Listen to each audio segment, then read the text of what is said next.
వరద ప్రవాహం తగ్గిన తర్వాతే మేడిగడ్డ, అన్నారం, సుందిళ్ల ఆనకట్టలకు తదుపరి పరీక్షలు చేపట్టే అవకాశం ఉంటుందని central water and power research station CWPRS నిపుణుల బృందం తేల్చింది. NDSA సిఫార్సు చేసిన పరీక్షలకు సంబంధించి గురువారం నిపుణుల బృందం బ్యారేజీలను సందర్శించింది. 3 ఆనకట్టలకు జియోఫిజికల్, జియోటెక్నికల్ పరీక్షలు అవసరమని NDSA స్పష్టం చేసింది. ప్రముఖ సంస్థలను సంప్రదించి పరీక్షలు నిర్వహించుకోవాలని సూచించింది. అందులో భాగంగా పరీక్షల కోసం ప్రాజెక్టు అధికారులు, నిర్మాణ సంస్థలు CWPRS ను సంప్రదించాయి. NDSA సిఫార్సులకు అనుగుణంగా పరీక్షల నిర్వహణ కోసం సహకారాన్ని కోరాయి. సంస్థ నిపుణుల బృందం మేడిగడ్డ, అన్నారం, సుందిళ్ల ఆనకట్టల్ని సందర్శించి పరీక్షల నిర్వహణకు సూచనలు చేసింది. గ్రౌంటింగ్ చేసినందువల్ల ఖచ్చితమైన సమాచారం రాదని NDSA పేర్కొంది.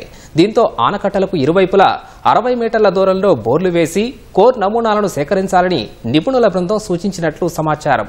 ప్రస్తుతం వరద ప్రవాహం కొనసాగుతున్నందున పూర్తిగా తగ్గుముఖం పట్టిన తర్వాతే బోర్హోల్స్ సాధ్యమవుతుందని నిపుణులు తెలిపారు. దీంతో పరీక్షలకు కొంత సమయం పడుతుందని అంటున్నారు.